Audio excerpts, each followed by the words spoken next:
इस करके नहीं कह रहे। एक घटना अपने इस शरीर ते भी घटदी रही है ते अपने आले दुआले कईयां ते घटदी देखी है। जे किते मंग उठ जावे कि तू चाहिदा है, फैसला कर लिया जावे कि तू चाहिदा है, होर कुछ भी नहीं, फिर आप जी नू कुछ भी नहीं चाहिदा, फिर गुरु काफ़ी ने। फिर कोई कथा कोई कीर्तन इन्हां दी जरूरत नहीं है, सब कुछ अपने आप चलेगा। हुण आप जी ने बड़े सालों तो सुनिया है, चरण शरण गुर एक पैंडा जाए चल, सतगुरु कोट पैंडा आगे होए लेत है। ते विद्वाना ने अर्थ कीते कि तू एक कदम चल, करोड़ां कदम तेनू सतगुरु लैन अगों आउणगे। क्या ने ना, पर वो एक कदम की है, कदी ये उन्होंने दसिया? किन्ने साल हो गए सुनदियां नू, वो एक कदम की है, केड़ा है वो एक कदम जेड़ा चलना है? इसे ही पंक्तियां च ने। पता केड़ा कदम है? चरण शरण, ओदे चरना दी शरण दे विच तू एक पैंडा चल। हुण चरण शरण वो शब्द ही खा जांदे, ओदी कोई व्याख्या नहीं करते, सिर्फ इन्ना ही करते, एक पैंडा जाए चल, सतगुरु कोट पैंडा आगे होए लेत है। इस साहिब दी चरना दी शरण च तू एक कदम चल, करोड़ां कदम तेनू परमात्मा अगे चल के मिलेगा। हुण जे अंदर वासना है, अंदर हंकार है, तो किवें उहदी शरण चाहोगे? आउणा होएगा, अपनी शरण च रहोगे।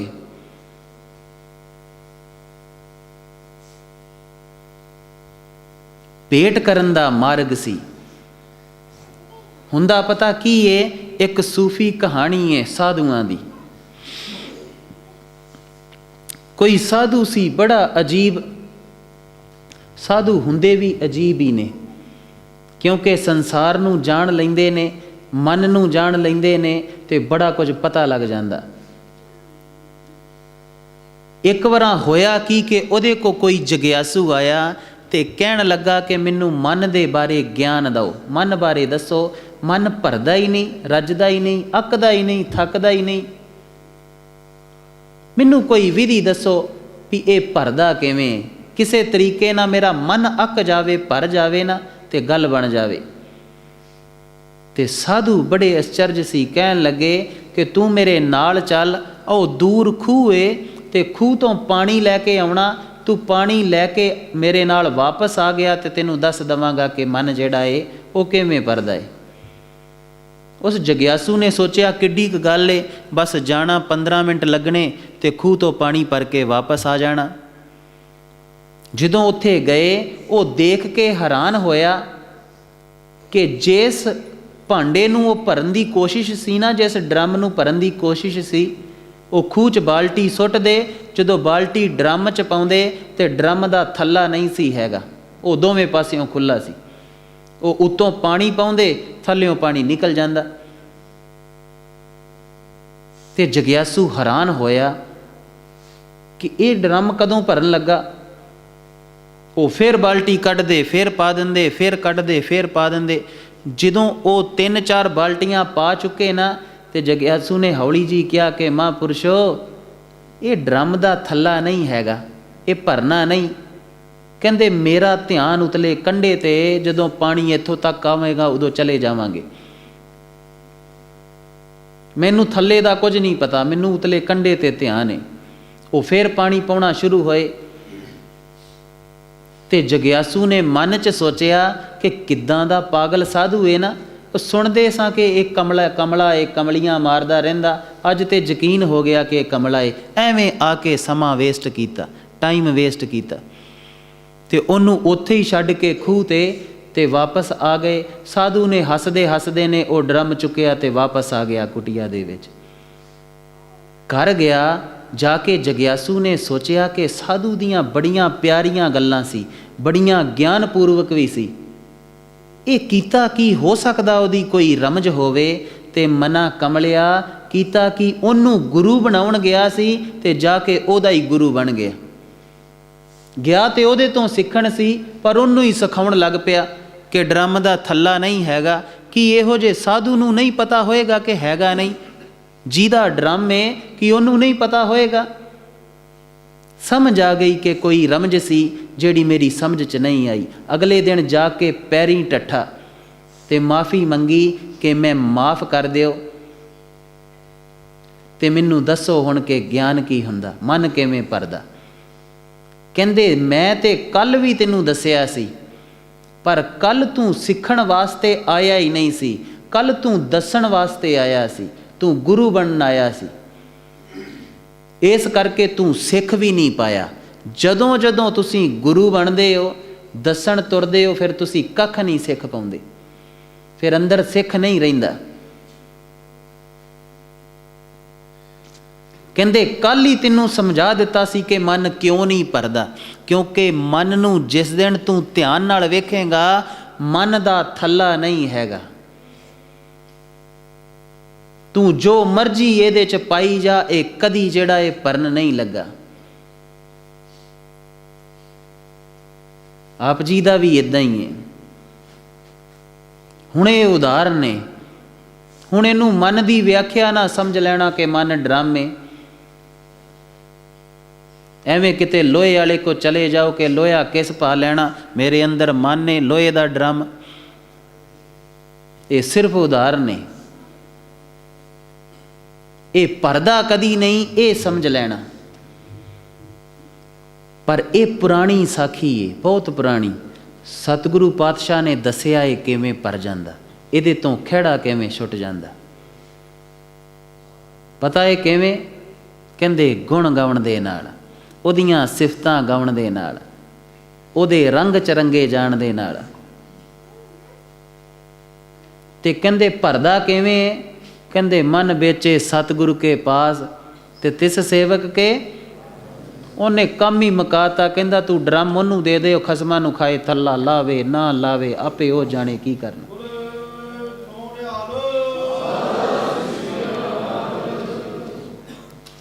ਇਹੋ ਜਿਹਾ ਅਸਚਰਜ ਗੁਰੂ ਕਿੱਥੇ ਮਿਲੇਗਾ? ਇਹ ਪੁਰਾਣੀ ਕਹਾਣੀ ਸੀ, ਪਰ ਆਪ ਜੀ ਦੇ ਗੁਰੂ ਨੇ ਕਮਾਲ ਕਰ ਦਿੱਤੀ। ਅਸੀਂ ਵੀ ਬੜੇ ਹੈਰਾਨ ਹੋਏ।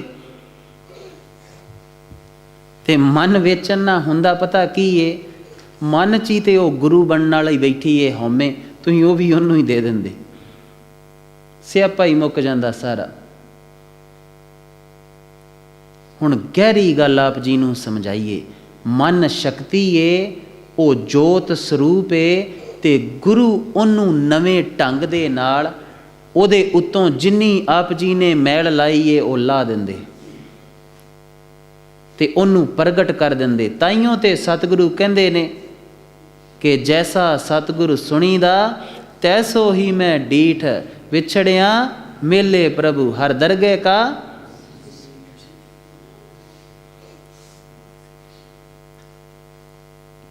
ਹੁਣ ਸਤਿਗੁਰੂ ਦੇ ਬੋਲ ਨੇ, ਬਾਲੀ ਰੋਵੇ ਨਾਹੀ ਪਤਾਰ, ਨਾਨਕ ਦੁਖੀਆ। ਹੁਣ ਇਹਦੇ ਵਿਦਵਾਨ ਦੋ ਅਰਥ ਕਰਦੇ ਨੇ। ਵਿਦਵਾਨ ਤੇ ਵੈਸੇ ਇੱਕ ਹੀ ਕਰਦੇ ਨੇ ਕਿ ਜਿਹੜਾ ਉਹ ਸੁਪਰੀਮ ਦਾ ਭਰਾ ਸੀ ਬਾਲੀ, ਉਹ ਰੋਂਦਾ ਏ ਕਿ ਭਰਾ ਮੇਰੇ ਕੋਲ ਨਹੀਂ ਏ, ਇੱਦਾਂ ਦੇ ਅਰਥ ਕਰਦੇ ਨੇ। ਪਰ ਗਹਿਰੇ ਦੇ ਵਿੱਚ ਪਤਾ ਇਹਦੇ ਕੀ ਅਰਥ ਨੇ? ਪਤਾਰ ਸ਼ਬਦ ਏ, ਭਰਾਤ ਨਹੀਂ ਏ।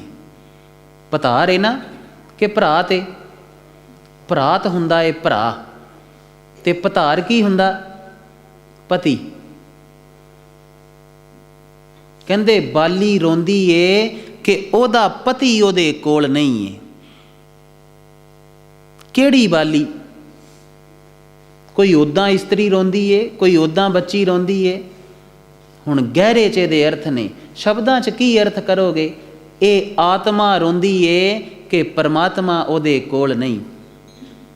ਇਹ ਆਤਮਾ ਰੋਂਦੀ ਏ ਕਿ ਪਰਮਾਤਮਾ ਉਹਦੇ ਕੋਲ ਨਹੀਂ। ਤੇ ਕਹਿੰਦੇ ਹੇ ਨਾਨਕ, ਸਾਰੇ ਜੱਗ ਨੂੰ ਇਹੋ ਦੁੱਖ ਲੱਗਾ ਏ, ਨਾਨਕ ਦੁਖੀਆ ਸਭ ਸੰਸਾਰ। ਤੇ ਜਿਹਦੇ ਕੋਲ ਆਪਣਾ ਪਤੀ ਆ ਜਾਂਦਾ ਉਹ ਦੁਖੀ ਹੁੰਦਾ ਇਸ ਜੱਗ 'ਚ। ਹੁਣ ਇੱਕ ਪੰਕਤੀ 'ਚ ਪੂਰਾ ਜੀਵਨ ਪਰੋਇਆ ਏ। ਕੀ ਵਿਆਖਿਆ ਕਰੂਗਾ ਕੋਈ ਇਹਦੀ? ਕਿਵੇਂ ਪਤੀ ਕੋਲ ਆਉਂਦਾ ਏ, ਕਿਵੇਂ ਰੋਂਦੀ ਏ, ਕਿਵੇਂ ਦੂਰ ਹੁੰਦਾ ਏ, ਕਿਵੇਂ ਦੁੱਖ ਕਰੇਗਾ। ਹੁਣ ਇੱਕ ਸ਼ਬਦ ਹੈ ਧਨੀ ਸਤਿਗੁਰੂ ਦੀ ਬਾਣੀ ਦੇ ਵਿੱਚ।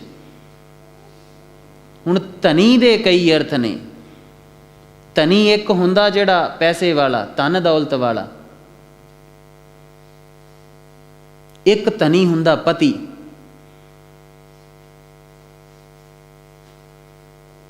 ਸਤਿਗੁਰੂ ਦੇ ਦੋਵੇਂ ਬੋਲ ਬਾਣੀ ਚ ਆਉਂਦੇ ਨੇ। ਜਿੱਥੇ ਉਹ ਕਹਿੰਦੇ ਨੇ ਧਨੀ ਵਹੂਣਾ ਪਾਟ ਪਟੰਬਰ ਭਾਹੇ ਸੇਤੀ ਜਾਲੇ, ਕਿ ਧਨੀ ਤੋਂ ਬਿਨਾਂ, ਪਤੀ ਤੋਂ ਬਿਨਾਂ ਰੇਸ਼ਮ ਦੇ ਕੱਪੜੇ ਜਿਹੜੇ ਨੇ ਇਹ ਤੇ ਸਵਾਹ ਵੀ ਹੋ ਜਾਣ ਤੇ ਕੋਈ ਫਾਇਦਾ ਨਹੀਂ। ਅੱਗ ਸਾੜ ਵੀ ਦਵੇ, ਕੀ ਕਰਨੇ ਨੇ, ਅੱਗ ਲੱਗੇ ਇਹਨਾਂ ਨੂੰ ਪਰੇ। ਹੁਣ ਇੱਕ ਸ਼ਬਦ ਹੈ ਕੋਟ। ਕੋਟ ਦੇ ਅਰਥ ਇੱਕ ਹੁੰਦੇ 1 ਕਰੋੜ, ਜੇ ਟੈਂਕੇ ਨੂੰ ਔਂਕੜ ਲੱਗੀ ਏ ਤੇ। ਇੱਕ ਕੋਟ ਦੇ ਅਰਥ ਹੁੰਦੇ ਜੇ ਔਂਕੜ ਨਹੀਂ ਲੱਗੀ ਤੇ ਕਰੋੜਾਂ, ਕਈ ਕਰੋੜ। ਇੱਕ ਕੋਟ ਦੇ ਅਰਥ ਹੁੰਦੇ ਕਿਲਾ। ਦੀਨ ਸ਼ਬਦ ਹੈ ਸਤਿਗੁਰੂ ਦੀ ਬਾਣੀ ਦੇ ਵਿੱਚ। ਦੀਨ ਕੀ ਹੁੰਦਾ? ਇੱਕ ਦੀਨ ਸ਼ਬਦ ਹੈ ਜਿਹਦੇ ਅਰਥ ਨੇ ਧਰਮ। ਦੀਨ ਗਵਾਇਆ ਦੁਨੀ ਸਿਉ, ਦੁਨੀ ਨਾ ਚਾਲੀ ਸਾਥ। ਪਾਏ ਕਹਾੜਾ ਮਾਰਿਆ ਗਾਫਲ ਆਪਣੇ ਹਾਥ। ਇੱਕ ਦੀਨ ਹੈ ਗਰੀਬ। ਦੀਨ ਦਿਆਲ ਭਰੋਸੇ ਤੇਰੇ। ਦੀਨਾ ਨਾਥ, ਦੀਨਾਂ ਦਾ, ਗਰੀਬਾਂ ਦਾ ਮਾਲਕ।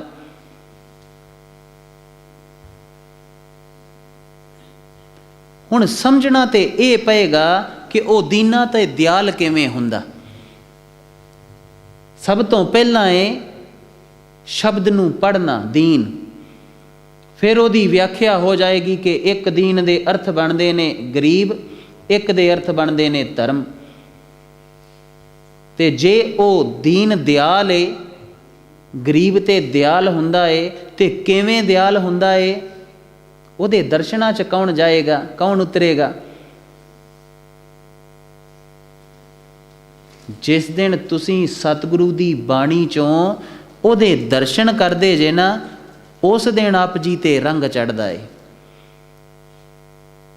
ਹੁਣ ਆਪ ਜੀ ਬੜਿਆਂ ਵਿਦਵਾਨਾਂ ਤੋਂ ਸੁਣਦੇ ਹੋ, ਭਰੀਏ ਹੱਥ ਪੈਰ ਤਨ ਦੇਹ, ਪਾਣੀ ਧੋਤੈ ਉਤਰ ਸਖੇ, ਮੂਤ ਪਲੀਤੀ ਕੱਪੜ ਹੋਏ, ਦੇ ਸਾਬੂਣ ਲਈਏ ਉਹ ਧੋਏ, ਭਰੀਏ ਮਤ ਪਾਪਾਂ ਕੇ ਸੰਗ ਉਹ ਧੋਪੈ। ਤੇ ਅਰਥ ਕਰਦੇ ਨੇ ਨਾਮ ਦੇ ਨਾਲ ਜਿਹੜੀ ਏ ਉਹ ਮਤ ਜਿਹੜੀ ਮੈਲੀ ਉਹ ਹਟ ਜਾਂਦੀ। ਭਰੀਏ ਮਤ ਪਾਪਾਂ ਕੇ ਸੰਗ। ਪਰ ਸਤਿਗੁਰੂ ਪਤਾ ਕੀ ਕਹਿੰਦੇ? ਨਾਮ ਤੇ ਹੁਣ ਬੜਾ ਜਪਦੇ ਨੇ, ਸਾਰੀ ਸਾਰੀ ਦਿਹਾੜੀ ਵੀ ਜਪਣ ਡੇ ਨੇ, 100 ਪਾਠ ਵੀ ਕਰਦੇ ਨੇ। ਸਤਿਗੁਰੂ ਕਹਿੰਦੇ ਨਾਮੈ ਕੈ ਰੰਗ, ਉਹਦਾ ਰੰਗ ਚੜ੍ਹ ਗਿਆ, ਉਹਦੇ ਰੰਗ 'ਚ ਰਤਿਆਂ। ਹੁਣ ਰੰਗ ਚੜ੍ਹ ਜਾਣਾ ਤੇ ਨਾਮ ਜਪਣਾ ਦੋ ਅਲੱਗ-ਅਲੱਗ ਗੱਲਾਂ ਨੇ। ਨਾਮ ਜਪਣਾ ਪਹਿਲਾ ਸ਼ੁਰੂਆਤੀ ਕਰਮ ਏ, ਤੇ ਨਾਮ ਦਾ ਰੰਗ ਚੜ੍ਹ ਜਾਣਾ ਸਿਖਰ ਦੀ ਗੱਲ ਏ।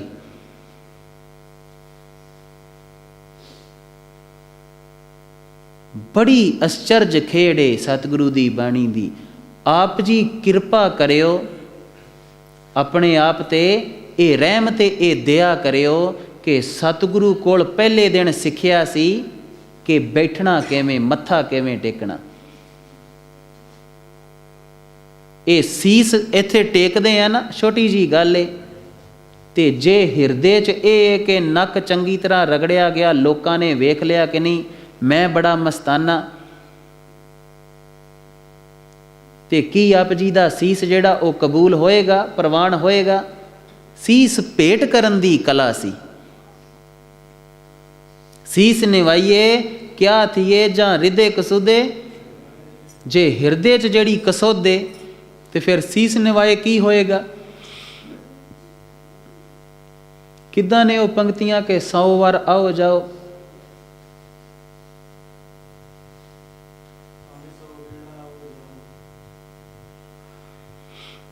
ਕਿ ਭਾਵੇਂ ਗੁਰੂ ਕੋ 100 ਗੇੜਾ ਆਓ ਤੇ ਜਾਓ।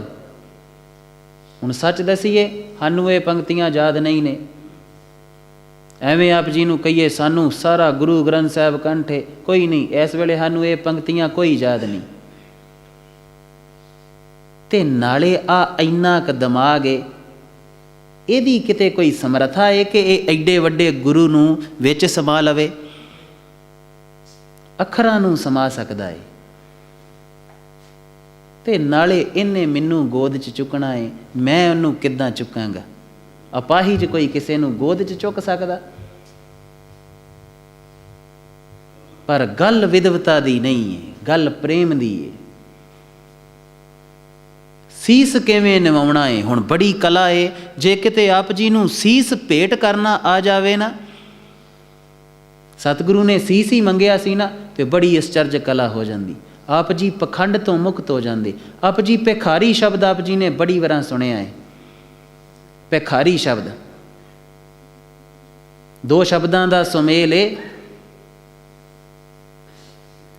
ਭੇਖ ਕਰਨ ਵਾਲਾ, ਪਖੰਡ ਕਰਨ ਵਾਲਾ।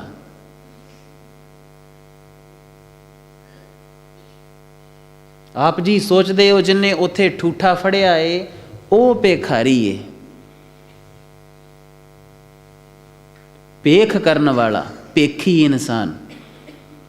ਕਿਉਂਕਿ ਭਿਖਾਰੀ ਬਣਨ ਵਾਸਤੇ ਪਖੰਡ ਕਰਨਾ ਪੈਂਦਾ, ਭੇਖ ਬਣਾਉਣਾ ਪੈਂਦਾ। ਅੱਜ ਕੱਲ੍ਹ ਦੇ ਭਿਖਾਰੀ ਨੇ, ਪਿੱਛੇ ਕਰੋੜਾਂਪਤੀ ਨੇ, ਕਈ ਕੁਝ ਉਹਨਾਂ ਦੇ ਕੋਲ ਏ, ਪਰ ਉਹ ਚੌਂਕ 'ਚ ਖਲੋਣਗੇ ਤੇ ਭੇਖ ਬਣਾ ਕੇ। ਤੇ ਸੱਚ ਜਾਣਿਓ, ਉਹ ਤੇ ਫਿਰ ਇਮਾਨਦਾਰ ਨੇ, ਆਪਣੇ ਆਪ ਨੂੰ ਭਿਖਾਰੀ ਸਾਬਤ ਕਰਦੇ। ਇਸ ਦੁਨੀਆ ਤੇ ਬੜੇ ਅਰਬਾਂ ਲੋਕ ਨੇ ਜਿਹੜੇ ਭਿਖਾਰੀ ਨੇ, ਅਸੀਂ ਦੇਖੇ।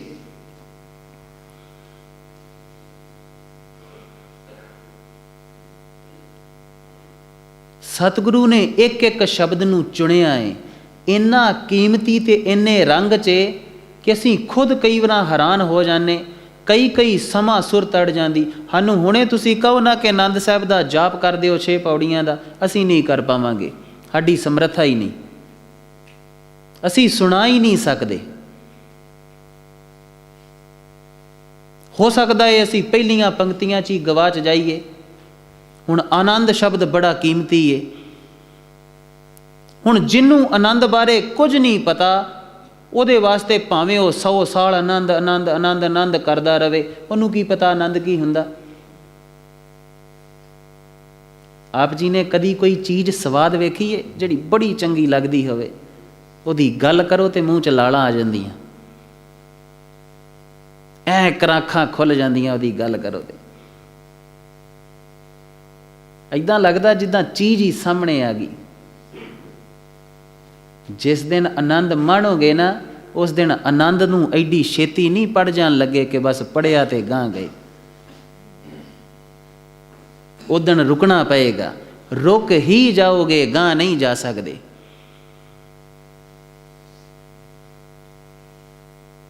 ਇਹ ਬੜੀਆਂ ਆਪ ਜੀ ਦੀਆਂ ਖੇਡਾਂ ਨੇ। ਆਪ ਜੀ ਨੇ ਜੀਣਾ ਏ, ਇਹਨਾਂ ਨੂੰ ਮੰਨਣਾ ਏ। ਤਾਈਓ ਤੇ ਤਰਲੇ ਲੈਣ ਡਏ ਆ ਕਿ ਉੱਥੇ ਪਹੁੰਚੋ, ਉਹਨੂੰ ਆਨੰਦ ਨੂੰ ਮਾਣੋ।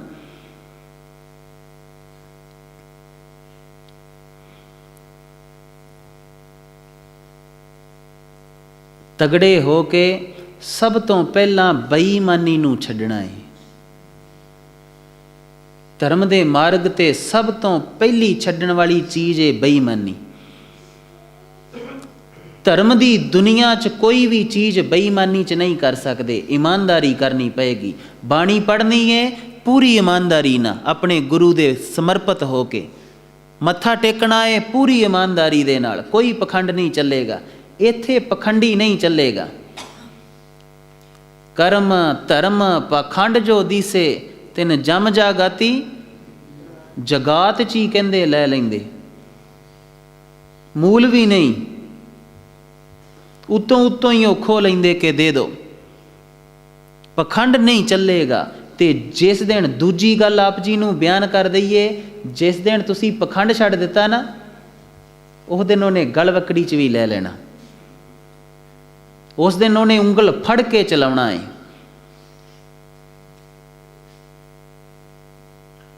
ਇਹ ਕਰਮ ਨੂੰ ਛੱਡਿਓ, ਅੰਦਰ ਮੰਗ ਪੈਦਾ ਕਰਿਓ ਕਿ ਹੇ ਪਰਮਾਤਮਾ ਤੂੰ ਚਾਹੀਦਾ ਹੈ, ਤੈਨੂੰ ਪਾਉਣਾ ਹੈ। ਆਪਣੀਆਂ ਮਨ ਦੀਆਂ ਮਨੌਤਾਂ ਨੂੰ ਛੱਡਣਾ ਪਏਗਾ, ਜਿਹੜੀਆਂ ਮਨ ਕਰਕੇ ਮੰਨੀਆਂ ਨੇ। ਤੇ ਮਨ ਕਰਕੇ ਬੜਾ ਕੁਝ ਮੰਨਿਆ ਏ, ਮਨ ਕਰਕੇ ਮੰਨਿਆ ਏ। ਆਪ ਜੀ ਦੇ ਤੇ ਕਹੀਏ ਕਿ ਸਭ ਰਿਸ਼ਤੇ ਮਨ ਕਰਕੇ ਨੇ। ਹੁਣ ਆਪ ਜੀ ਨੂੰ ਇੱਕ ਹੈਰਾਨ ਕਰ ਦੇਣ ਵਾਲੀ ਗੱਲ ਦੱਸਨੇ ਆ। ਬੜਾ ਰੌਲਾ ਪਾਇਆ ਜਾਂਦਾ ਗੁਰਮਤ ਦਾ, ਮਨ ਮਤ ਦਾ, ਆਹ ਕਰਮ ਮਨ ਮਤੇ, ਆਹ ਕਰਮ ਗੁਰਮਤੇ ਪਾਇਆ ਜਾਂਦਾ ਨਾ। 5 ਬਾਣੀਆਂ ਪੜ੍ਹੋ ਇਹ ਗੁਰਮਤ ਹੈ, ਚੋਰੀ ਨਾ ਕਰੋ ਇਹ ਗੁਰਮਤ ਹੈ। ਇਹ ਕੋਈ ਗੁਰਮਤ ਨਹੀਂ ਹੈ। 1930 ਦੇ ਵਿੱਚ ਕੁਝ ਵਿਦਵਾਨਾਂ ਨੇ, ਗੁਰਸਿੱਖਾਂ ਨੇ ਫਿਕਰ ਕੀਤੀ ਸੀ ਆਪ ਜੀ ਦੀ, ਤੇ ਡਰ ਸੀ ਕਿ ਕਿਤੇ ਇਹ ਨਿਵਾਣ ਵੱਲ ਨੂੰ ਨਾ ਚਲੇ ਜਾਣ, ਕਿਤੇ ਇਹ ਬਾਣੀ ਤੋਂ ਟੁੱਟ ਨਾ ਜਾਣ। ਤੇ ਉਹਨਾਂ ਦੇ ਪ੍ਰੇਮ ਤੇ ਫਿਕਰ ਦੇ ਸਦਕਾ ਇਹ ਰਹਿਤ ਮਰਿਆਦਾ ਜਿਹੜੀ ਤਿਆਰ ਹੋਈ। ਹੁਣ ਸਾਨੂੰ ਇੱਕ ਗੱਲ ਸਮਝਾਓ ਖਾਂ ਕਿ ਜਿਹੜਾ 24 ਘੰਟੇ ਆਪਣੇ ਸਤਿਗੁਰੂ ਦੀ ਬਾਣੀ ਗਾਉਂਦਾ ਰਹਿੰਦਾ ਏ, 10 ਗ੍ਰੰਥੀ ਦਾ ਜਾਪ ਕਰਦਾ ਏ, ਉਹਨੂੰ ਕਹਿਣਾ ਪਏਗਾ ਕਿ ਤੂੰ ਘੱਟੋ ਘੱਟ 5 ਬਾਣੀਆਂ ਦਾ ਜਾਪ ਕਰ। ਜਿਹੜਾ ਚੋਰੀ ਕਰਦਾ ਹੀ ਨਹੀਂ, ਉਹਨੂੰ ਕਹਿਣਾ ਪਏਗਾ ਚੋਰੀ ਨਾ ਕਰਿਆ ਕਰ। ਜਿਹਨੂੰ ਪਰਾਈ ਇਸਤਰੀ ਤੇ ਕੀ, ਜਿਹਨੂੰ ਇਸਤਰੀ ਪੁਰਸ਼ 'ਚ ਭੇਦ ਹੀ ਨਹੀਂ ਦਿਖਾਈ ਦਿੰਦਾ, ਜਿਹਨੂੰ ਦੋਵੇਂ ਆਪਣੇ ਸਾਹਿਬ ਦਿਖਾਈ ਦਿੰਦੇ ਨੇ, ਦੋਵੇਂ ਆਪਣੇ ਪਿਆਰੇ ਦਿਖਾਈ ਦਿੰਦੇ ਨੇ, ਇਹ ਕਲਾ ਏ। ਦੇਖੋ ਅਸੀਂ ਵੀ ਜਦੋਂ ਕਾਮ ਵਾਸ਼ਨਾ 'ਚ ਸੀ ਨਾ, ਆਪਣੀ ਗੱਲ ਦੱਸਦੇ ਹਾਂ, ਤੇ ਜਦੋਂ ਸਤਿਗੁਰੂ ਨੇ ਜਿੱਤਣ ਵਾਲੇ ਮਾਰਗ ਤੇ ਲਾਇਆ ਕਿ ਇਹਨਾਂ ਵਕਾਰਾਂ ਨੂੰ ਜਿੱਤਣਾ ਏ, ਤੇ ਸਾਨੂੰ ਜਿਹੜੇ ਲੋਕ ਜਿੱਤਦੇ ਸੀ, ਜਿੱਤਣ ਦੀ ਖੇਡ 'ਚ ਸੀ, ਉਹ ਬੜੇ ਪਿਆਰੇ ਲੱਗਦੇ ਸੀ। ਅਸੀਂ ਦਰਬਾਰ ਸਾਹਿਬ ਕੁਝ ਗੁਰਸਿੱਖ ਸੀ ਜਿਨ੍ਹਾਂ ਨੂੰ ਮਿਲਦੇ ਸੀ, ਕੋਈ ਭੈਣ ਨਿਕਲਣੀ, ਕਿਸੇ ਵੀ ਤਰ੍ਹਾਂ ਦਾ ਕੋਈ ਰੂਪ ਉਹਨਾਂ ਦੇ ਸਾਹਮਣੇ ਆ ਜਾਣਾ, ਤੇ ਉਹਨਾਂ ਨੇ ਇੱਦਾਂ ਅੱਖਾਂ ਨੀਵੀਆਂ ਕਰ ਲੈਣੀਆਂ। ਸਾਨੂੰ ਬੜੇ ਚੰਗੇ ਲੱਗਣੇ, ਸਾਨੂੰ ਲੱਗਣਾ ਕਿ ਕਿੰਨੇ ਪਿਆਰੇ ਨੇ ਨਾ। ਪਰ ਜਦੋਂ ਗਾਂ ਫੜ ਕੇ ਸਤਿਗੁਰੂ ਉਂਗਲ ਫੜ ਕੇ ਗਾੜੀ ਲੈ ਗਏ ਨਾ, ਉਸ ਦਿਨ ਸਮਝ ਆਈ ਕਿ ਨਹੀਂ, ਅੱਖਾਂ ਨੀਵੀਆਂ ਵੀ ਜਿਹੜੀਆਂ ਨੇ ਉਹ ਵਾਸ਼ਨਾ ਦੇ ਵਿੱਚ ਹੀ ਕੀਤੀਆਂ ਜਾਂਦੀਆਂ ਨੇ, ਅੰਦਰ ਅਜੇ ਬਚੀ ਏ। ਨਹੀਂ ਤੇ ਅੱਖਾਂ ਨੀਵੀਆਂ ਦਾ ਪਤਾ ਹੀ ਨਹੀਂ, ਆਪ ਜੀ ਨੂੰ ਪਤਾ ਵੀ ਨਹੀਂ ਲੱਗਣਾ ਇਸਤਰੀ ਲੰਘੀ ਕਿ ਪੁਰਸ਼ ਲੰਘਿਆ, ਇੱਕੋ ਹੀ ਪਤਾ ਲੱਗੇਗਾ। ਸਭਨਾ ਜੀਆਂ ਕਾ ਇੱਕ ਦਾਤਾ, ਸੋ ਮੈਂ ਵਿਸਰ ਨਾ ਜਾਈ, ਇੱਕ ਨੂਰ ਤੇ ਸਭ ਜਗ ਉਪਜਿਆ। ਆਪਣਾ ਪਿਆਰਾ ਹੀ ਦਿਖਾਈ ਦੇਗਾ, ਆਪਣਾ ਕਲਗੀਆਂ ਵਾਲਾ ਹੀ ਦਿਖਾਈ ਦੇਗਾ, ਦੂਜਾ ਨਹੀਂ। ਸਭ ਉਹਦੇ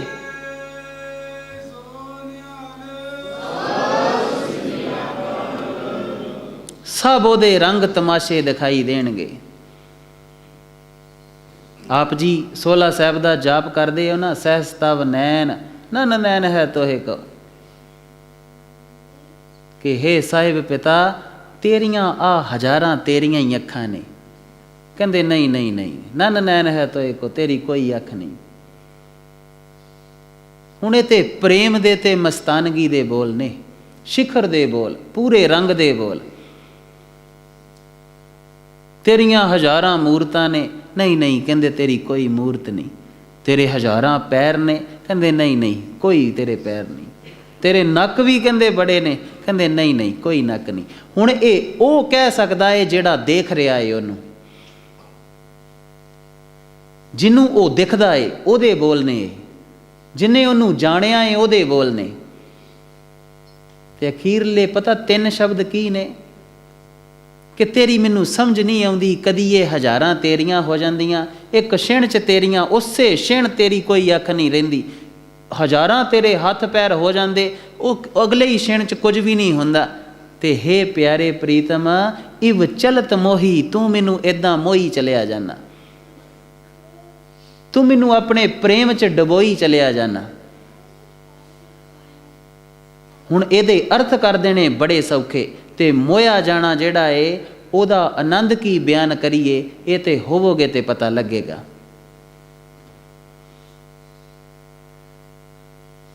ਇੱਕ ਇੱਕ ਸ਼ਬਦ ਸਤਿਗੁਰੂ ਦੀ ਬਾਣੀ ਦਾ ਦੁਆਰ ਏ, ਉਹਦੇ ਵਿੱਚ ਡੁੱਬਿਓ, ਗਹਿਰੇ ਹੀਰੇ ਮੋਤੀ ਕੱਢ ਲਿਆਇਓ। ਆ ਜਿਹੜੀ ਬਕਵਾਸ, ਮਾਫ ਕਰਨਾ ਪਰ ਕਰਦੇ ਹੋ ਨਾ ਰੋਜ਼, ਉਹ ਕੀ ਹਾਲ ਚਾਲ ਫਲਾਣਿਆ, ਕਿੱਥੋਂ ਆਇਆ ਏ, ਕੀ ਕੀਤਾ ਏ, ਕਿਹੜਾ ਆਇਆ, ਭੂਆ ਗਈ, ਚਾਚਾ ਆਇਆ, ਤਾਇਆ ਆਇਆ। ਅਸੀਂ ਕਈ ਵਾਰਾਂ ਗੁਰਸਿੱਖਾਂ ਨਾਲ ਹੱਸਦੇ ਹਾਂ ਕਿ ਕੁਝ 20 ਸਵਾਲ ਨੇ ਜਿਹੜੇ ਤੁਸੀਂ ਰੋਜ਼ ਇੱਕ ਦੂਜੇ ਨੂੰ ਕਰਦੇ ਹੋ, ਰੋਜ਼ ਰੋਜ਼ ਮਿਲਦੇ ਹੋ, ਰੋਜ਼ ਕਰਦੇ ਹੋ। ਤੇ ਜਦੋਂ 20 ਮੁੱਕ ਜਾਂਦੇ ਨਾ ਸਵਾਲ, ਤੇ ਫਿਰ ਇੱਕ ਸਵਾਲ ਹੋਰ ਫਿਰ, ਤੇ ਜੇ ਕਿਤੇ ਉਹ 2-3 ਵਾਰਾਂ ਹੋਰ ਫਿਰ ਹੋਵੇ ਨਾ, ਫਿਰ ਆਪ ਜੀ ਦਾ ਜੀ ਕਰਦਾ ਕਿ ਇਹਨੂੰ ਫੜ ਕੇ ਜਰਾ ਮੈਂ ਥੱਲੇ ਨਾ ਰੱਖਾਂ, ਇਹ ਕੀ ਹੋਰ ਫਿਰ ਕਰੀ ਜਾਂਦਾ। ਜਦੋਂ ਕੋਈ ਸਵਾਲ ਨਾ ਬਚੇ ਉਦੋਂ ਹੋਰ ਫਿਰ। ਪਤਾ ਕਿੱਦਾਂ ਦਾ ਮਲਾਪ ਚਾਹੀਦਾ ਸੀ ਆਪ ਜੀ ਦਾ। ਗੁਰੂ ਨਾਨਕ ਦੇ ਧੀਆਂ ਪੁੱਤਰ ਉਹਨਾਂ ਅੰਮ੍ਰਿਤ ਵੇਲੇ ਉੱਠਦੇ, ਸ਼ਬਦ 'ਚ ਗਵਾਚਦੇ, ਆਪਣੇ ਸਤਿਗੁਰੂ ਗਾੜੀ ਸਿਰ ਝੁਕਾਉਂਦੇ, ਤੇ ਫਿਰ ਜੋ ਗਹਿਰੇ 'ਚ ਖੋਜ ਕੇ ਲਿਆਉਂਦੇ ਨਾ ਹੀਰੇ ਮੋਤੀ, ਜੋ ਦਰਸ਼ਨ 'ਚ ਉਤਰਦੇ, ਤੇ ਫਿਰ ਦੱਸਣਾ ਸੀ ਆਵਾਜ਼ ਮਾਰ ਕੇ ਕਿ ਭਲਿਆ ਅੱਜ ਗੁਰੂ ਪਿਤਾ ਦਾ ਕੋਈ ਹੀਰਾ ਮੋਤੀ ਖੋਜਿਆ ਹੀ ਨਹੀਂ, ਤੇ ਮੈਂ ਤੈਨੂੰ ਦੱਸਦਾ, ਮੈਨੂੰ ਸਤਿਗੁਰੂ ਨੇ ਅੱਜ ਆਹ ਦਾਤ ਦਿੱਤੀ, ਉਹ ਲੈ ਤੂੰ ਵੀ ਲੈ ਲੈ। ਫਿਰ ਸੀ ਆਪ ਜੀ ਦੇ ਪਿੰਡਾਂ ਤੇ ਨਗਰਾਂ ਦਾ ਕੋਈ ਫਾਇਦਾ, ਆਪ ਜੀ ਦੇ ਸਮਾਜ ਦਾ ਫਿਰ ਸੀ ਕੋਈ ਫਾਇਦਾ। ਉਹ ਸੀ ਆਪ ਜੀ ਦਾ ਭਾਈਚਾਰਾ। ਰੋਜ਼ ਜੇ ਸਤਿਗੁਰੂ ਦਾ ਇੱਕ ਇੱਕ ਹੀਰਾ ਮੋਤੀ ਆਪ ਜੀ ਸਾਰੇ ਖੋਜਦੇ, ਤੇ ਜੇ ਪਿੰਡ 'ਚ 100 ਜੀ ਨੇ ਤੇ 100 ਹੀਰੇ ਆਪ ਜੀ ਕੋ ਹੁੰਦੇ। ਤੁਸੀਂ ਸੋਚੋ, ਇੱਕ ਮਹੀਨੇ ਦੇ ਵਿੱਚ ਹੀ ਆਪ ਜੀ ਦੀ ਆ ਜਿਹੜੀ ਸੁਰਤ ਏ, ਇਹ ਕਿਹੜੀਆਂ ਅਸਮਾਨਾਂ ਨੂੰ ਛੂੰਹਦੀ। ਹੁਣ ਤੇ ਹਾਸੇ ਵਾਲੀ ਗੱਲ ਏ ਕਿ ਪ੍ਰਚਾਰਕ ਆ ਕੇ ਜੋ ਮਰਜ਼ੀ ਕਹਿ ਜਾਂਦੇ, ਅਸੀਂ ਚੁੱਪ ਕਰਕੇ ਸੁਣ ਲੈਨੇ, ਘਰ ਨੂੰ ਚਲੇ ਜਾਂਦੇ ਬਸ ਸਾਤੇ।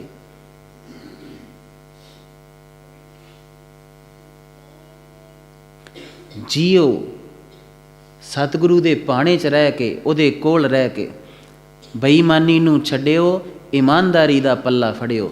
ਗੁਰੂ ਨਾਲ ਬੇਈਮਾਨੀ ਨਹੀਂ ਕਰ ਸਕਦੇ, ਪਰਮਾਤਮਾ ਨਾਲ ਬੇਈਮਾਨੀ ਨਹੀਂ ਕਰ ਸਕਦੇ। ਪਰ ਆਪ ਜੀ ਨੂੰ ਭਰਮ ਪੈ ਗਿਆ, ਬੇਈਮਾਨੀ ਕੀਤੀ ਬੜੀ ਹੈ ਨਾ, ਫਿਰ ਤੁਹਾਡੇ ਨਾਲ ਵੀ ਬੜੀ ਹੁੰਦੀ। ਬੰਦਾ ਮਰ ਜਾਂਦਾ ਏ, ਅਸੀਂ ਆਪ ਜੀ ਨੂੰ ਆਪ ਕਹਾਣੀ ਸੁਣਾਉਂਦੇ ਆਪ ਜੀ ਦੀ ਸੱਚੀ। ਸਾਡੇ ਅਸੀਂ ਨਿੱਕੇ ਜਿਹੇ ਸੀ ਸਰੀਰ ਕਰਕੇ, ਤੇ ਪਿੰਡ 'ਚ ਇੱਕ ਬਜ਼ੁਰਗ ਮਾਤਾ ਚੜ੍ਹਾਈ ਕਰ ਗਈ। ਰੌਲਾ ਪੈ ਗਿਆ, ਮਾਤਾ ਸੋਨੇ ਦੀ ਪੌੜੀ ਚੜ੍ਹ ਗਈ, ਮਾਤਾ ਸੋਨੇ ਦੀ ਪੌੜੀ ਚੜ੍ਹ ਗਈ। ਸਾਨੂੰ ਬੜਾ ਚਾਅ ਕਿ ਸੋਨੇ ਦੀ ਪੌੜੀ ਹੋਏਗੀ ਕਿੱਡੀ। ਅਸੀਂ ਜਦੋਂ ਜਾ ਕੇ ਵੇਖਿਆ ਤੇ ਐਡੀ ਕੁ ਪੋਟੇ ਕੁ ਜਿੱਡੀ, 3 ਡੰਡੇ ਉਹਦੇ। ਅਸੀਂ ਸੋਚੀ ਪਏ ਕਿ ਐਡੀ ਕੁ ਪੌੜੀ ਤੇ ਮਾਤਾ ਚੜ੍ਹੇਗੀ ਕਿਵੇਂ। ਸਾਨੂੰ ਲੱਗੇ ਕਿ ਇਹ ਮਾਤਾ ਨਾਲ ਧੋਖਾ ਕਰ ਰਹੇ ਨੇ। ਫਿਰ ਤੇ ਧੋਖੇ ਤੇ ਧੋਖਾ ਨਜ਼ਰ ਆਇਆ। ਸਹੁਰਿਆਂ ਵੱਲੋਂ ਇੱਕ ਲੋਈ ਲਿਆਂਦੀ, ਫਲਾਣੇ ਨੇ ਲਿਆਂਦੀ, ਟਮਕਾਣੇ ਨੇ ਲਿਆਂਦੀ, ਉੱਤੇ ਪਾਈ, ਤੇ ਮੜੀਆਂ 'ਚ ਜਾ ਕੇ ਸਾਰੀਆਂ ਲਾ ਕੇ ਲਾਗੀ ਨੂੰ ਦੇਤੀਆਂ।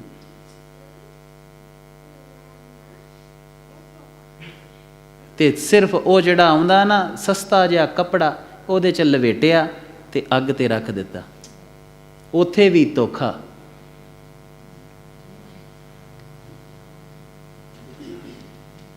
ਹੈਰਾਨ ਕਰ ਦੇਣ ਵਾਲੀਆਂ ਗੱਲਾਂ ਨੇ।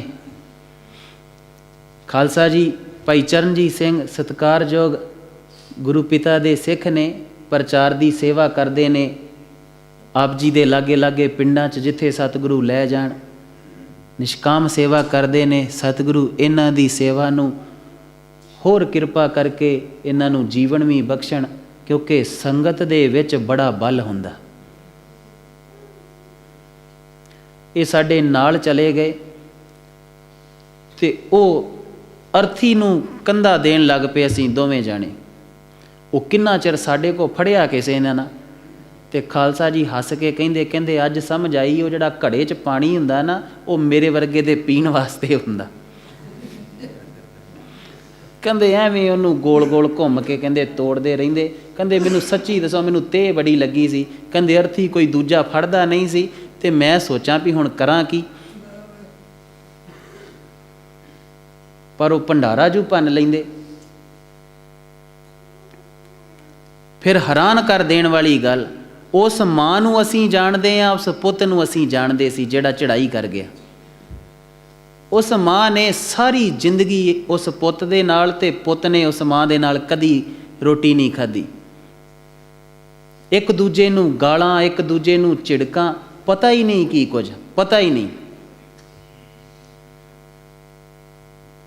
ਤੇ ਜਦੋਂ ਚੜ੍ਹਾਈ ਕੀਤਾ ਤੇ ਪਹਿਲਾਂ ਹੋਇਆ ਕੀ ਕਿ ਜਦੋਂ ਮੜੀਆਂ ਤੋਂ ਪਹਿਲਾਂ ਸੀ ਨਾ, ਉੱਥੇ ਜਾ ਕੇ ਪਹਿਲਾਂ ਉਹਨੂੰ ਰੱਖਿਆ ਤੇ ਉਹਦਾ ਸਿਰ ਘੁਮਾ ਦਿੱਤਾ, ਪੈਰ ਦੂਜੇ ਪਾਸੇ ਨੂੰ ਕਰ ਦਿੱਤੇ, ਸਿਰ ਉਧਰ ਨੂੰ ਕਰ ਦਿੱਤਾ।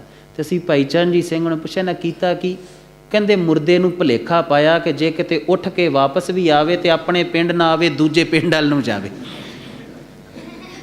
ਕਹਿੰਦੇ ਇਸੇ ਢੰਗ ਨਾਲ ਆਪਣੇ ਪਿੰਡ ਦੇ ਮੁਰਦੇ ਦੂਜੇ ਪਿੰਡ ਨੂੰ ਜਾਣ ਡੇ, ਦੂਜਿਆਂ ਦੇ ਸਾਡੇ ਪਿੰਡ ਨੂੰ ਆਉਣ ਡੇ। ਹੈਰਾਨ ਕਰ ਦੇਣ ਵਾਲੀਆਂ ਗੱਲਾਂ ਨੇ। ਮੜੀਆਂ 'ਚ ਗਏ, ਉਸ ਸਰੀਰ ਨੂੰ, ਲੋਥ ਨੂੰ ਚੁੱਕ ਕੇ ਚਿਖਾ 'ਤੇ ਰੱਖਿਆ ਜਿਹੜੀ ਚਿਣੀ ਸੀ, ਤੇ ਉੱਤੋਂ ਦੀ ਉਹ ਜਿਹੜਾ ਫੱਟਾ ਸੀ ਉਹ ਪੁੱਠਾ ਕਰਕੇ ਤੇ ਉਹਨੂੰ ਝਾੜ ਕੇ ਕੱਢਿਆ ਕਿ ਜੇ ਕਿਤੇ ਅੜਿਆ ਉੜਿਆ ਹੋਵੇ ਤੇ ਉਹ ਵੀ ਡਿੱਗ ਪਵੇ। ਇੰਨਾ ਜ਼ਿਆਦਾ ਕਰਮ ਕਾਂਡ ਤੇ ਇੰਨਾ ਜ਼ਿਆਦਾ ਧੋਖਾ। ਅੱਜ ਤੇ ਆਪ ਜੀ ਫਿਰ ਵੀ ਥੋੜ੍ਹਾ ਸੁਧਰ ਗਏ ਹੋ।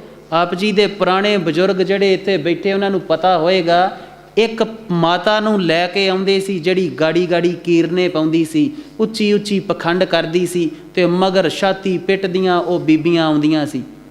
ਤੇ ਅਸੀਂ ਹੈਰਾਨ ਹੋ ਜਾਣਾ ਜਦੋਂ ਉਹਨਾਂ ਨੇ ਅੱਡੇ ਤੋਂ, ਬੱਸ ਅੱਡੇ ਤੋਂ ਉਤਰ ਕੇ ਘਰ ਵੱਲ ਨੂੰ ਜਾਣਾ ਤੇ ਉਹਨਾਂ ਨੇ ਕੁੱਟ-ਕੁੱਟ ਕੇ ਆਪਣੀਆਂ ਛਾਤੀਆਂ ਲਾਲ, ਮੂੰਹ ਲਾਲ, ਵਾਲ ਖਿਲਾਰ ਲੈਣੇ। ਤੇ ਬਾਅਦ 'ਚ ਜਦੋਂ ਅਸੀਂ ਵੀ ਮਗਰ ਤੁਰ ਜਾਣਾ ਕਿ ਪਤਾ ਨਹੀਂ ਕਿੰਨਾ ਕੁ ਦੁੱਖ ਹੈ, ਤੇ ਬਾਅਦ 'ਚ ਚੰਗੀਆਂ ਭਲੀਆਂ ਚਾਹ ਪੀਂਦੀਆਂ ਇੱਕ ਦੂਜੀ ਨਾਲ ਗੱਲਾਂ ਕਰਨ ਲੱਗ ਪੈਣਾ। ਲਾਸ਼ ਅਜੇ ਉੱਥੇ ਹੀ ਪਈ ਏ। ਇਹ ਹਾਲ ਸੀ ਸਾਡਾ, ਅੱਜ ਵੀ ਹੈ, ਅੱਜ ਵੀ ਬੜੇ ਕਰਮ ਕਾਂਡ ਨੇ। ਫਿਰ ਉਸ ਮਾਂ ਨੇ ਇੰਨੀ ਦੁਹਾਈ ਪਾਈ, ਉਹਨੂੰ 2 ਬੰਦਿਆਂ ਨੇ ਫੜਿਆ। ਪਹਿਲਾਂ ਮੈਨੂੰ ਕਹਿੰਦੀ ਅੱਗ ਲਾਵੋ, ਪਹਿਲਾਂ ਮੈਂ ਮਰਨਾ, ਮੈਂ ਪੁੱਤ ਤੋਂ ਬਿਨਾਂ ਨਹੀਂ ਜੀ ਸਕਦੀ। ਤੇ ਅਸੀਂ ਖਾਲਸਾ ਜੀ ਨੂੰ ਕਿਹਾ ਕਿ ਅਸੀਂ ਜਾ ਕੇ ਉਹਨਾਂ ਜੀਆਂ ਨੂੰ ਕਹੀਏ ਨਾ ਕਿ ਇਹਨੂੰ ਛੱਡ ਦਿਓ, ਕਿਉਂਕਿ ਸਾਨੂੰ ਪੂਰਾ ਭਰੋਸਾ ਕਿ ਇਹਨੇ ਕਿਤੇ ਨਹੀਂ ਜਾਣਾ। ਖਾਲਸਾ ਜੀ ਕਹਿੰਦੇ ਕੋਈ ਗੱਲ ਨਹੀਂ, ਇੱਥੇ ਚੁੱਪ ਕਰਕੇ ਬੈਠੇ ਰਹੀਏ ਖਾਲਸਾ ਜੀ, ਹੁਣ ਜਗਤ ਦਾ ਤਮਾਸ਼ਾ ਹੀ ਇੱਦਾਂ ਦਾ ਹੋ ਗਿਆ। ਪਰ ਹੋਇਆ ਪਤਾ ਕੀ, ਜਦੋਂ ਅੱਗ ਲਾਈ ਤੇ ਤੇਲ ਪਾਇਆ ਨਾ, ਤੇ ਉਹ ਅੱਗ ਇੱਕਦਮ ਜਦੋਂ ਤਾਂ ਨੂੰ ਚੜੀ ਤੇ ਹਵਾ ਉਧਰ ਦੀ ਸੀ ਜਿੱਧਰ ਦੀ ਉਹ ਮਾਤਾ ਸੀ। ਤੇ ਉਹ ਜਿਹੜੇ ਬੰਦਿਆਂ ਨੇ ਉਹਨੂੰ ਘੁੱਟ ਕੇ ਫੜਿਆ ਸੀ ਨਾ ਕਿਤੇ ਅੱਗ 'ਚ ਨਾ ਪੈ ਜੇ, ਉਹ ਅਜੇ ਉੱਥੇ ਹੀ ਖਲੋਤੇ ਰਹੇ ਤੇ ਮਾਤਾ ਪੁੜਕ ਕੇ ਦੂਜੇ ਪਾਸੇ। ਤੇ ਭਾਈ ਚਰਨਜੀਤ ਸਿੰਘ ਹੁਣੀ ਸਾਡੇ ਪਿੱਛੇ ਸਿਰ ਮੁੱਕ ਕਰਕੇ ਜਿਉਂ ਹੱਸਣ ਲੱਗੇ। ਇੰਨਾ ਫਿਕਰ। ਇਹ ਧੋਖੇ ਆਪ ਜੀ ਨਾਲ ਵੀ ਹੋਣੇ ਨੇ, ਇਹ ਧੋਖੇ ਆਪ ਜੀ ਦੇ ਨਾਲ ਵੀ ਹੋਣੇ ਨੇ। ਇਸ ਤੋਂ ਪਹਿਲਾਂ ਕਿ ਉਹ ਘੜੀ ਆਵੇ, ਇਹ ਸਰੀਰ ਚਲਿਆ ਜਾਵੇ, ਇਸ ਸਰੀਰ ਦੇ ਵਿੱਚ ਰਹਿ ਕੇ ਆਪਣੇ ਘਰ ਤੱਕ ਪਹੁੰਚ ਜਾਓ। ਨਹੀਂ ਤੇ ਇਸ ਪਖੰਡ ਦੇ ਜਗਤ ਨੇ, ਇਹਨਾਂ ਭੇਖੀਆਂ ਨੇ ਇਹੋ ਕੁਝ ਕਰਨਾ ਆਪ ਜੀ ਦੇ ਨਾਲ। ਸਾਨੂੰ ਇੱਕ ਪੰਕਤੀਆਂ ਸਤਿਗੁਰੂ ਦੀਆਂ ਸਮਝ ਨਹੀਂ ਸੀ ਆਉਂਦੀਆਂ ਹੁੰਦੀਆਂ ਕਿ ਅੰਤ ਵੇਲੇ ਤੇਰਾ ਕੋਈ ਸਹਾਈ ਨਹੀਂ ਹੁੰਦਾ, ਅੰਤ ਵੇਲੇ ਤੇਰਾ ਕੋਈ ਦਾਰੂ ਨਹੀਂ ਬਣਦਾ, ਅੰਤ ਵੇਲੇ ਤੂੰ ਉਹੋ ਹੀ ਇੱਕ ਪਰਮਾਤਮਾ ਦਾ ਨਾਮ ਹੀ ਹੈ, ਉਹੋ ਹੀ ਹੈ ਜੇ ਤੇਰੇ ਸਹਾਇਤਾ ਕਰੇ, ਨਹੀਂ ਤੇ ਕੋਈ ਨਹੀਂ। ਸਾਨੂੰ ਸਮਝ ਨਾ ਆਉਣੀਆਂ। ਅਸੀਂ ਸੋਚਣਾ ਕਿ ਬੜੇ ਰਿਸ਼ਤੇਦਾਰ ਨੇ ਜਿਹੜੇ ਅੰਤ ਵੇਲੇ ਸੇਵਾ ਕਰ ਲੈਂਦੇ, ਕੋਲ ਹੁੰਦੇ, ਕਈ ਕੁਝ ਕਰ ਲੈਂਦੇ, ਕਿਉਂ ਨਹੀਂ ਸਹਾਇਤਾ ਹੁੰਦੀ ਬੰਦੇ ਦੀ। ਇੱਕ ਬਜ਼ੁਰਗ ਨੂੰ ਅਸੀਂ ਪਤਾ ਲੈਣ ਗਏ ਤੇ ਪਤਾ ਨਹੀਂ ਸਾਡੇ ਹੀ ਕਰਮ ਕੁਝ ਇੱਦਾਂ ਦੇ ਹੀ ਹੋ ਜਾਂਦਿਆਂ ਨੂੰ ਚੜ੍ਹਾਈ ਕਰ ਗਏ। ਤੇ ਘਰ ਵਾਲਿਆਂ ਨੇ ਡਿਊਟੀ ਲਾ ਦਿੱਤੀ ਕਿ ਆਪ ਜੀ ਕਾਰ 'ਚ ਆਏ ਹੋ ਤੇ ਹਾਏ ਬਜ਼ੁਰਗ ਦੀ ਲਾਸ਼ ਨੂੰ ਜਿਹੜਾ ਇਹ ਪਿੰਡ ਤੱਕ ਪਹੁੰਚਾ ਦਿਓ, ਹੁਣ ਸੰਸਕਾਰ ਤੇ ਤੁਸੀਂ ਵੀ ਜਾਣਾ ਹੀ ਹੈ। ਚਲੋ ਅਸੀਂ ਉਹ ਸੇਵਾ ਲੁੱਟ ਲਈ, ਕਰ ਲੈ ਆਏ। ਉਸ ਬਜ਼ੁਰਗ ਦੇ ਸਾਰੀ ਜ਼ਿੰਦਗੀ ਅਸੀਂ ਉਹਨੂੰ ਜਾਣਦੇ ਸੀ, ਸਾਰੀ ਜ਼ਿੰਦਗੀ ਉਹਨੇ ਖੇਤਾਂ 'ਚੋਂ ਬਾਹਰ ਪੈਰ ਨਹੀਂ ਪਾਇਆ। ਕਈ ਮਹੀਨੇ, ਕਈ ਸਾਲ ਉਹ ਕਦੀ ਕਿਸੇ ਰਿਸ਼ਤੇਦਾਰ ਕੋ ਵੀ ਨਹੀਂ ਗਿਆ, ਸਾਰਾ ਘਰ ਦਾ ਕਰਮ ਚੁੱਕ ਛੱਡਿਆ। ਥੋੜ੍ਹੇ ਜਿਹੇ ਖੇਤਾਂ ਤੋਂ ਉਹਨੇ ਕਈ ਖੇਤ ਬਣਾਏ, ਆਪਣੇ ਬੱਚਿਆਂ ਨੂੰ ਘਰ ਪਾ ਕੇ ਦਿੱਤੇ, ਉਹਨਾਂ ਨੂੰ ਥਾਂ ਥਾਈਂ ਸੈੱਟ ਕੀਤਾ। ਜਿੰਨੇ ਜੋ ਮੰਗਿਆ ਕਿ ਬਾਹਰ ਜਾਣਾ ਹੈ ਮੈਨੂੰ ਇੰਨੇ ਪੈਸੇ, ਉਹਨੇ ਕਰਜ਼ਾ ਚੁੱਕ ਕੇ ਵੀ ਦਿੱਤੇ। ਇੰਨੀ ਮਿਹਨਤ ਤੇ ਮਸ਼ੱਕਤ ਕੀਤੀ, ਕਈ ਵਾਰਾਂ ਉਹਦੀ ਮਿਹਨਤ ਗਾੜੀ ਸਾਡਾ ਸਿਰ ਝੁਕ ਜਾਂਦਾ ਕਿ ਇੱਕ ਬਜ਼ੁਰਗ ਚਾਹੇ ਮੋਹ 'ਚ ਹੀ ਹੈ ਤੇ ਮੋਹ 'ਚ ਹੀ ਪਰ ਫਿਰ ਵੀ ਮਿਹਨਤ ਬੜੀ। ਤੇ ਜਦੋਂ ਘਰ ਲੈ ਕੇ ਗਏ ਤੇ ਉੱਥੇ ਹੀ ਉਹਦੇ 3 ਪੁੱਤ ਤੇ 3 ਨੌਵਾਂ, ਪੋਤਰੇ ਵੀ ਉਹਦੇ ਨਿੱਕੇ ਨਿੱਕੇ। 5 ਭਰਾ कोई 4 ਭੈਣਾਂ सब ਉੱਥੇ इकट्ठे हो गए, क्योंकि पहला ही पता सी, डॉक्टरां ने जवाब दे दिता सी। होर भी रिश्तेदार आले दुआले खलोते, पूरा उस दे दिवाले मंजे दे दिवाले जिहड़ा है वो महफिल लगी पई। ते ओ बजुर्ग हाय हाय ये चीक रहा सी, ते असीं बैठे देख रहे सी, ते सारे चुप करके खलोते बस उन्हूं वेखण डए सी, ते ओहदे मरण दी उड़ीक करन डए सी।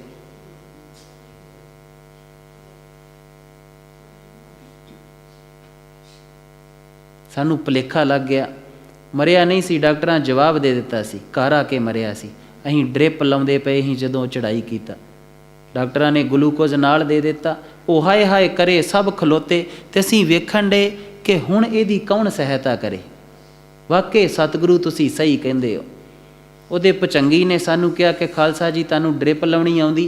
असीं किहा ही वेखिया ते बड़ी अरां है, ते ला लवांगे कोई गल नहीं, ते नाले इन्हें किहड़ा हुण बचना, ड्रिप लग जे ते ना भी लगे चढ़दी कलाईए। असीं वो ड्रिप अजे लाउंदे ही सी, ते लगे ते वो सही, पर वो चले ना। इन्ने चिर नूं ਉਹਦੇ ਭਚੰਗੀ ने आके कहा कि वो चढ़ाई कर गए। उत्थे ही सब कुछ रुक गया। ਉਹ खून ਜਿਹੜਾ ਚੱਲਦਾ ਸੀ, ਨਾਲ ਗਲੂਕੋਜ਼ ਨੂੰ ਵੀ ਨਾਲ ਲੈ ਕੇ ਦੌੜ ਪੈਂਦਾ ਸੀ ਨਾ, ਉੱਥੇ ਹੀ ਸਾਰਾ ਕੁਝ ਰੁਕ ਗਿਆ। ਫਿਰ ਸੰਸਕਾਰ ਦੀ ਵਾਰੀ ਆਈ ਕਿ ਸੰਸਕਾਰ ਕਰਨਾ ਹੈ। ਉਹ ਬਜ਼ੁਰਗ ਜਿਹੜਾ ਆਪਣੇ ਬੱਚਿਆਂ ਵਾਸਤੇ ਸਾਰਾ ਜੀਵਨ ਜਿਹੜਾ ਹੈ ਉਹ ਉਹਨਾਂ ਦੇ ਲੇਖੇ ਲਾ ਗਿਆ, ਤੇ ਖੇਤਾਂ 'ਚ ਉਹ ਰਹਿੰਦੇ ਨੇ, ਨਹਿਰ ਦੇ ਲਾਗੇ, ਸੜਕ ਦੇ ਲਾਗੇ ਘਰ ਏ, ਕਿੱਲਾ ਕਹਟਵਾਂ ਸੀ। ਤੇ ਸਾਰੇ ਰਿਸ਼ਤੇਦਾਰ ਕਹਿਣ ਕਿ ਥੋੜਾ ਜੀ ਬਾਰਿਸ਼ ਹੋਈ ਏ, ਮਿੱਟੀ ਗਿੱਲੀ ਏ, ਸੜਕ ਦੇ ਲਾਗੇ ਇਹ ਜਿਹੜਾ ਕਿੱਲਾ ਇੱਧਰ ਨੂੰ ਹੈ, ਸੜਕ ਦੇ ਲਾਗੇ ਉਹਦਾ ਸੰਸਕਾਰ ਕਰੋ। ਪਰ ਉਹਦੇ ਪੁੱਤ ਕਹਿਣ ਕਿ ਨਹੀਂ ਨਹੀਂ ਨਹੀਂ, ਉਹ ਅਗਲੇ ਪਾਸੇ ਅਖੀਰਲੇ ਜਾ ਕੇ ਖੇਤ 'ਚ ਕਰਨਾ ਹੈ, 3-4 ਕਿੱਲੇ ਗਾਂ। ਸਾਰਿਆਂ ਨੇ ਕਿਹਾ ਕਿ ਕੀ ਫਾਇਦਾ ਇੰਨੀ ਦੂਰ, ਉੱਥੇ ਵੀ ਉਹ ਆਪ ਜੀ ਦੀ ਪੈਲੀ, ਇੱਥੇ ਵੀ ਆਪ ਜੀ ਦੀ ਪੈਲੀ। ਪਰ ਮੰਨੇ ਨਾ। ਉਹ ਕੋਈ ਬਜ਼ੁਰਗ ਸੱਜਣ ਸੀ, ਉਹ ਆ ਕੇ ਸਾਨੂੰ ਕਹਿੰਦੇ ਕਿ ਬਾਬਾ ਜੀ ਤੁਸੀਂ ਜਾ ਕੇ ਇਹਨਾਂ ਨੂੰ ਸਮਝਾਓ, ਮੇਰੇ ਤੇ ਆਖੇ ਨਹੀਂ ਲੱਗਦੇ, ਸੰਸਕਾਰ ਹੀ ਤੇ ਕਰਨਾ ਹੈ। ਤੇ ਅਸੀਂ ਉਹ ਬਜ਼ੁਰਗ ਦੇ ਨਾਲ ਜਾ ਕੇ ਉਹਦੇ ਪੁੱਤਰ ਨੂੰ ਪੁੱਛਿਆ ਵੀ ਭਾਈ ਤੂੰ ਕਿਉਂ ਇੱਦਾਂ ਕਰਦਾ ਹੈ, ਵਜ੍ਹਾ ਕੀ ਹੈ, ਤੂੰ ਵਜ੍ਹਾ ਦੱਸ। ਪਤਾ ਕੀ ਵਜ੍ਹਾ ਦੱਸੀ? ਕਹਿੰਦਾ ਨਹੀਂ ਬਾਬਾ ਜੀ, ਇੱਧਰ ਕੱਲ੍ਹ ਨੂੰ ਮੈਂ ਕੋਠੀ ਪਾਉਣੀ ਹੈ। ਉਹ ਪੈਲੀ ਉਸੇ ਬਜ਼ੁਰਗ ਦੀ ਖਰੀਦੀ ਹੱਡਾਂ 'ਚੋਂ ਕਮਾ ਕਮਾ ਕੇ।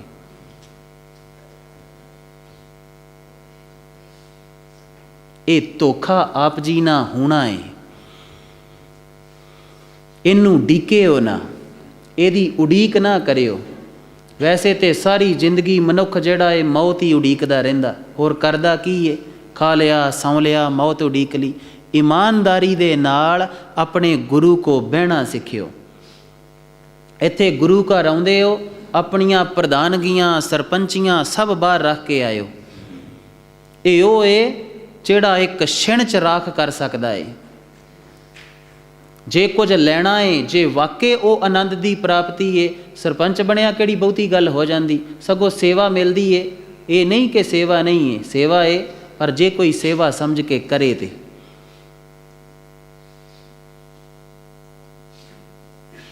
ਆਪ ਜੀ ਤਗੜੇ ਹੋ ਕੇ ਇਮਾਨਦਾਰੀ ਜੀਵਨ 'ਚ ਲੈ ਕੇ ਆਇਓ।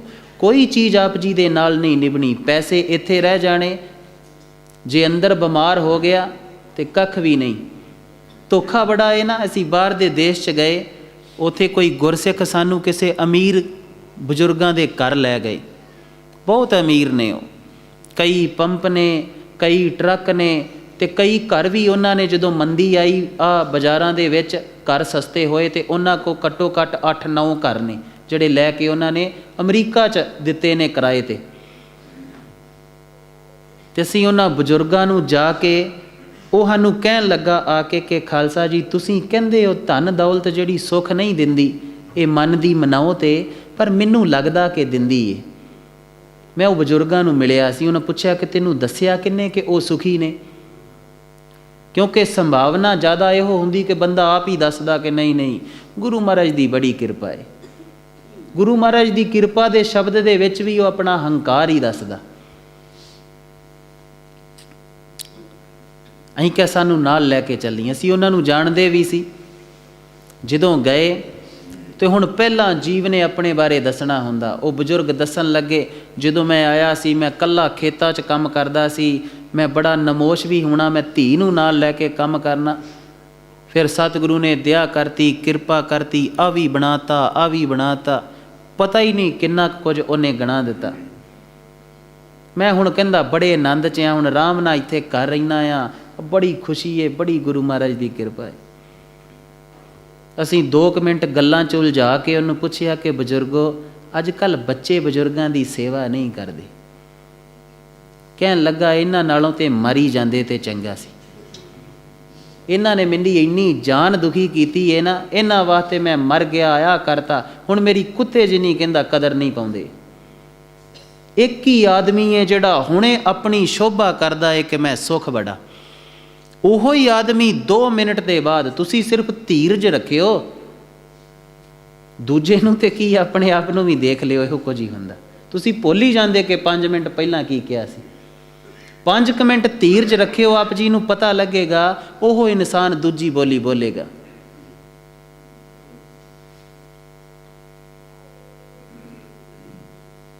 ਬੜਾ ਦੁਖੀ ਆ। ਉਹਦੇ ਮਿੱਤਰ ਨੇ, ਬਜ਼ੁਰਗ ਮਿੱਤਰ ਨੇ ਦੱਸਿਆ ਕਿ ਇਹਦੇ 9 ਪੁੱਤਾਂ ਨੂੰ ਇਹਦੇ ਪੈਰ ਧੋ ਧੋ ਕੇ ਪੀਣੇ ਚਾਹੀਦੇ ਸੀ, ਪਰ ਇਹਦੀ ਕੋਈ ਜਿਹੜੀ ਇਹ ਬਾਤ ਨਹੀਂ ਪੁੱਛਦਾ। ਆਹ ਘਰ ਲਏ ਨੇ, ਇੱਕ ਘਰ 'ਚ ਇਹਨਾਂ ਦੋਵਾਂ ਬਜ਼ੁਰਗਾਂ ਨੂੰ ਸੁੱਟਿਆ ਵੀ ਇੱਥੇ ਖੰਗੂਰੇ ਮਾਰੋ ਤੇ ਮਰੋ। ਉਹ ਸਭ ਆਪੋ ਆਪਣੇ ਘਰਾਂ 'ਚ ਜਿਹੜੇ ਵੱਖਰਾ ਰਹਿੰਦੇ। ਹੁਣ ਕੀ ਕਰਨੇ ਨੇ ਉਹ 8-9 ਘਰ,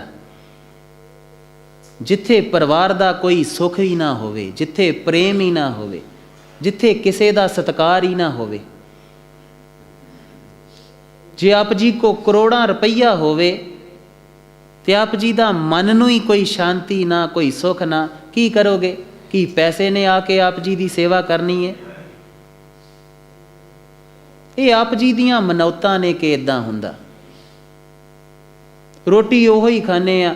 ਇੱਥੇ ਅੱਜ ਸਾਡੇ ਨਾਲ ਸਿੰਘ ਨਹੀਂ ਆਏ, ਉਹਨਾਂ ਦਾ ਪਿੱਛੇ ਜੇ ਕੰਮ ਡੋਲ ਗਿਆ ਤੇ ਮਾਂ ਨੇ ਧੀਰਜ ਦੇਣ ਵਾਸਤੇ ਕਿਹਾ ਕਿ ਪੁੱਤਰਾ ਕੋਈ ਗੱਲ ਨਹੀਂ, ਤੂੰ ਫਿਕਰ ਨਾ ਕਰੀ। ਕਹਿੰਦਾ ਮਾਤਾ ਕੋਈ ਗੱਲ ਨਹੀਂ, ਚਿੰਤਾ ਨਾ ਕਰ, ਲੱਕੜਾਂ ਉਹੋ ਹੀ 4 ਮਣ ਪੈਣੀਆਂ, ਅਮੀਰ ਤੇ ਵੀ ਤੇ ਗਰੀਬ ਤੇ ਵੀ ਉਹੀ ਪੈਣੀਆਂ ਨਾ। ਆਨੰਦ 'ਚ ਜਾਣਾ ਹੈ ਤੇ ਆਨੰਦ ਆਪ ਜੀ ਦੀ ਇਮਾਨਦਾਰੀ ਤੋਂ ਆਰੰਭ ਹੁੰਦਾ। ਧਰਮ ਦੀ ਦੁਨੀਆ ਇਮਾਨਦਾਰੀ 'ਚ, ਭੇਖਾਰੀ 'ਚ ਨਹੀਂ ਹੈ, ਭੇਖ 'ਚ ਨਹੀਂ ਹੈ, ਪਖੰਡ 'ਚ ਨਹੀਂ ਹੈ। ਤੇ ਫਿਰ ਮੈਂ ਦੀ ਤੇ ਤੂੰ ਦੀ ਖੇਡ ਹੈ, ਤੀਜਾ ਵਿੱਚ ਨਹੀਂ ਹੈ। ਇਹ ਵੀ ਸਮਝ ਲੈਣਾ। ਜੇ ਤੁਸੀਂ ਕਹੋ ਪਤਨੀ ਦੁਖੀ ਕਰਦੀ ਏ, ਫਲਾਣਾ ਦੁਖੀ ਕਰਦਾ ਏ, ਇਹ ਆਪ ਜੀ ਦਾ ਭਰਮ ਹੈ।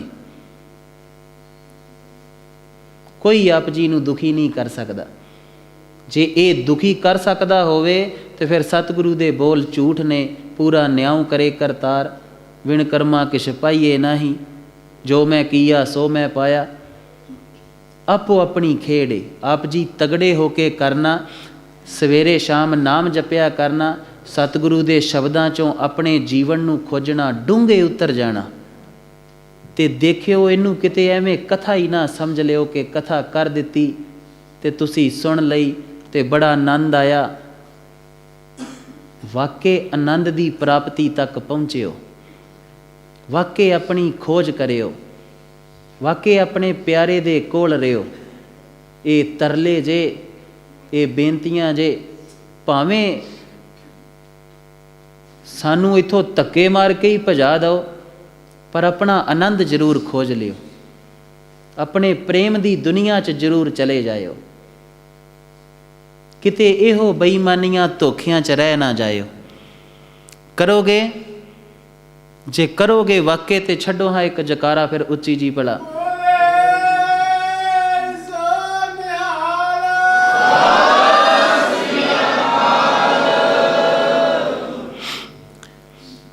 ਆਓ ਉਸ ਗਰੀਬ ਨਿਵਾਜ ਦੇ ਚਰਨਾਂ 'ਤੇ ਸਿਰ ਰੱਖ ਕੇ ਘੜੀ ਉਹਨੂੰ ਆਵਾਜ਼ ਮਾਰੀਏ। ਫਿਰ ਅਰਦਾਸ ਬੇਨਤੀ ਜੋਦੜੀ ਕਰਕੇ ਫਿਰ ਆਪ ਜੀ ਜਿਹੜੇ ਉਹ ਆਨੰਦ ਦੀ ਖੋਜ 'ਚ ਉਤਰ ਜਾਣਾ ਤੇ ਸਾਨੂੰ ਅਸੀਸਾਂ ਬਖਸ਼ਣਾ। ਠੀਕ ਹੈ, ਆਓ ਗੁਰੂ ਪਿਤਾ ਕੋ ਆਨੰਦ ਦੀ ਪ੍ਰਾਪਤੀ ਦਾ ਕੋਈ ਜੋਦੜੀ ਕਰੀਏ। ਹੇ ਵਾਹਿਗੁਰੂ, ਗਰੀਬ ਨਿਵਾਜ